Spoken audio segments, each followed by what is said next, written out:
కప్పి మహిమ చూపినావు. మనుషులెందరో విడచి మరచిన మరువలేదు విడువలేదు మహారాజు నీవేగా.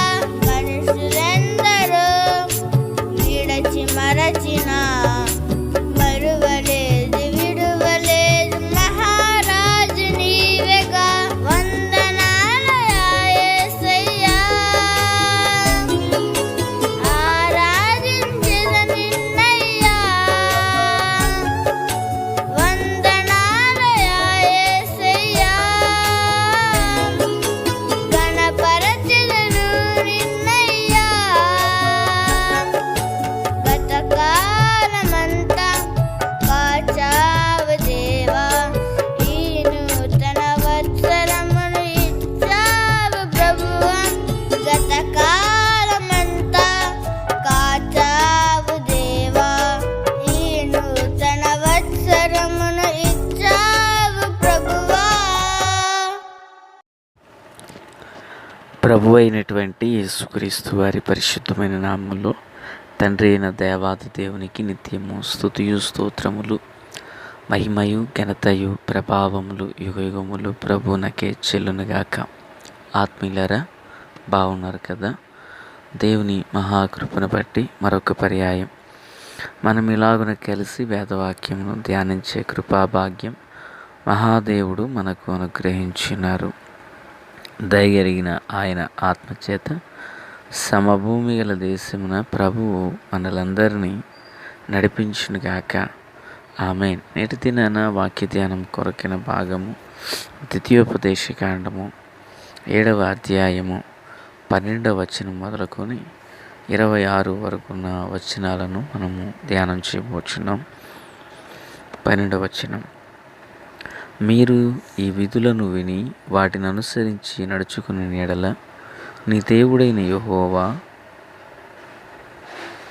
తాను నీ పితరులతో ప్రమాణం చేసిన నిబంధనను నెరవేర్చి నీకు కృప చూపును. ప్రార్థన. తండ్రి దేవా, స్తోత్రాలు. చదవబడి ఉన్న వాక్యము మీది. వినిచున్న వారందరూ మీ వారు.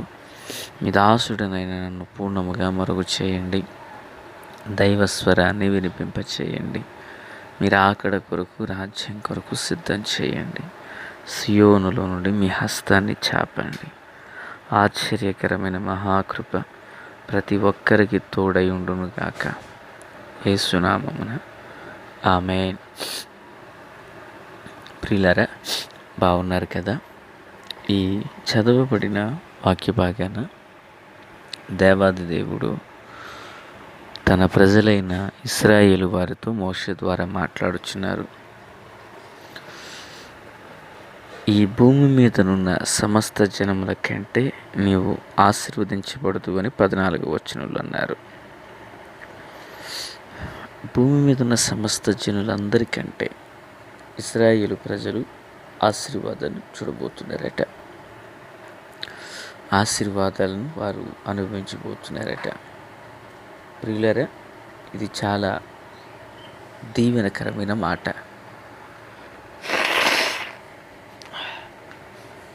ఎంతగా వారు దీవించబడబోతున్నారంటే, ఎంతగా వారు ఆశీర్వదించబడబోతున్నారంటే, భూమి మీద నుండి ఇప్పటికి ఎన్ని తరాలు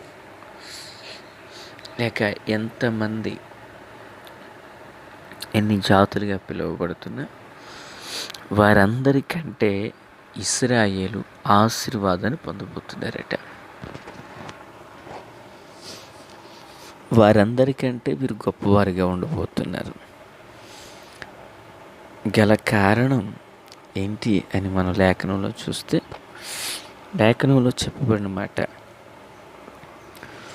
నేను మీకు కృప చూపుతాను. చూడండి, 12వ వచనం చివరి మాట, నీ దేవుడైన యెహోవా తాను నీ పితరులతో ప్రమాణము చేసిన నిబంధనను నెరవేర్చి నీకు కృప చూపును. అంటే దేవుడు చూపే కృప, ఇశ్రాయేలీలకు ప్రభువు కనుపరిచే కృప ఇశ్రాయేలుని ఏం చేస్తుందంటే, సమస్త జనముల కంటే ఎక్కువగా వారు ఆశీర్వాదము పొందుటకు గాను సహాయపడుతుంది. దేవునికి మహిమ కలుగునుగాక. ఆత్మీయులారా, ఎవ్వరికీ లేనంత కృపను దేవుడు వారికి అనుగ్రహిస్తున్నారు. ఒకరోజు యోహాను భక్తుడు సువార్తను రాస్తూ అంటారు, ధర్మశాస్త్రము మోషే ద్వారా అనుగ్రహించబడెను, కృపా సత్యములు యేసుక్రీస్తు ద్వారా కలిగెను అంటారు.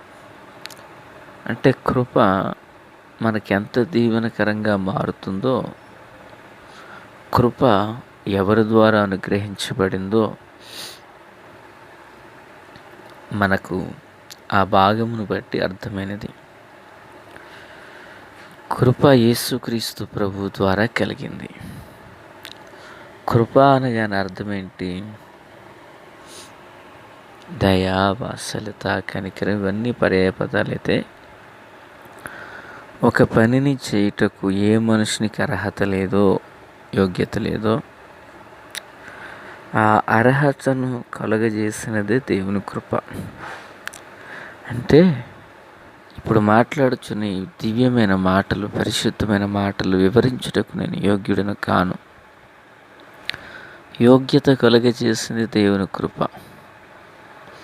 అలాగే విలువైన మాటలు వినుచున్న మీకు అర్హత లేదు, కానీ అర్హతను కలుగజేసింది దేవుని కృప.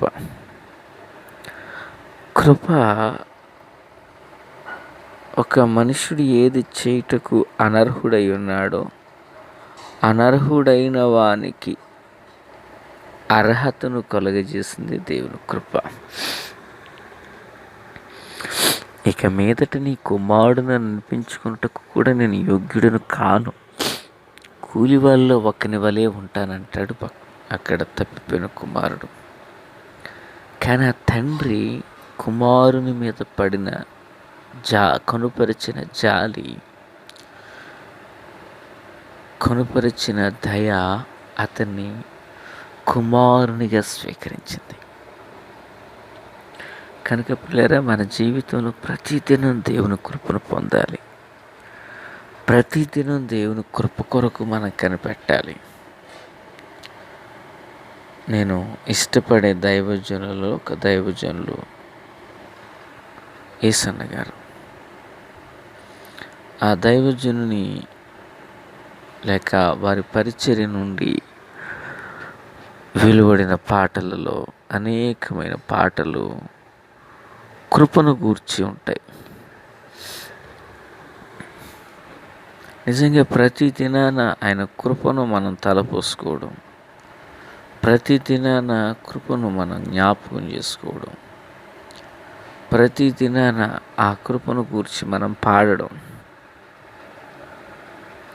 మన జీవితంలో ఆశీర్వాదదాయకం. బైబిల్ గ్రంథంలో కొందరు కృపను పొందుకున్నారు. అయితే కొందరు కృపను పొందుకుని ఆ కృపను పోగొట్టుకున్నారు. ఉదాహరణకు సౌలు కృపను కోల్పోయాడు. కృపను ఎప్పుడైతే కోల్పోయాడో తన రాజ్యం కూడా కోల్పోవడం స్టార్ట్ అయింది. తన సంతతిలో ఏ మనుషుడు కూడా రాజు అవ్వలేకపోయారు. దావీదైతే శాశ్వతమైన కృపను పొందుకున్నాడు. కానీ దావీదు గర్భాన ఒకరి తర్వాత ఒకరు 20 మంది యోధాకు రాజులయ్యారు. 21 మంది. స్తోత్రం. బెన్యామీను వంశీయుడైన మొదటివాడైన సౌలు తన గర్భం నుండి ఒక్క వ్యక్తి కూడా రాజు అవ్వలేకపోయాడు. కారణం ఏంటి? కృపను పోగొట్టుకున్నాడు. కృపను స్వాధీనం చేసుకోలేకపోయాడు.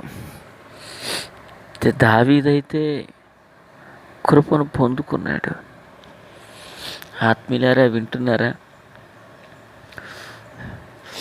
అవిధేయుడై సౌలు కృపను పోగొట్టుకుంటే దావీదు విధేయుడై కృపను పొందుకున్నాడు. ఆ కృప వారిని ఎనలేని ఘనకార్యములు చేయుటకు గాను వారిని పురుకొల్పింది. ఈ మాటలు వినిచిన ఆత్మీయులారా, మరి నువ్వు కృపను పొందుకున్నావా? కృపను కాపాడుకుంటున్నావా? కృపను పోగొట్టుకుంటున్నావా? ఓ భక్తుడు అంటాడు, ఓ భక్తుడు పాట పాడతారు, బ్రతికి ఉన్నానంటే నీ కృప అంట. అవును, మనం ఇలా ఉన్నామంటే అసలు దేవుని కృపే కదా.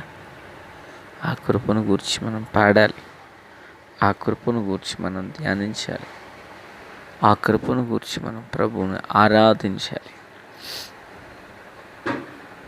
ఆమె కనుక ప్రతిదినం కృపను బట్టి మనం సంతోషించాలి, కృపను బట్టి మనం ఆనందించాలి. కృపను ఎన్నటికీ పోగొట్టుకోకూడదు, కృపను ఎన్నటికీ మనం కోల్పోకూడదు. కృప నుండి అధికమైన కృపకు మనం నడిపించబడాలి.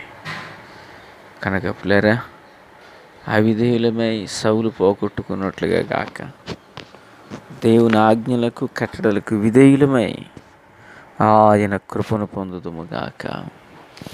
ఆమేన్. తండ్రి దేవా స్తోత్రం. వాక్యం అందరి హృదయాల్లో ఫలభరితం చేయండి, మేలుతో నింపండి, రాకడ కొరకు రాజ్యం కొరకు సిద్ధం చేయండి. యేసు నామమున ఆమేన్. Praise the lord.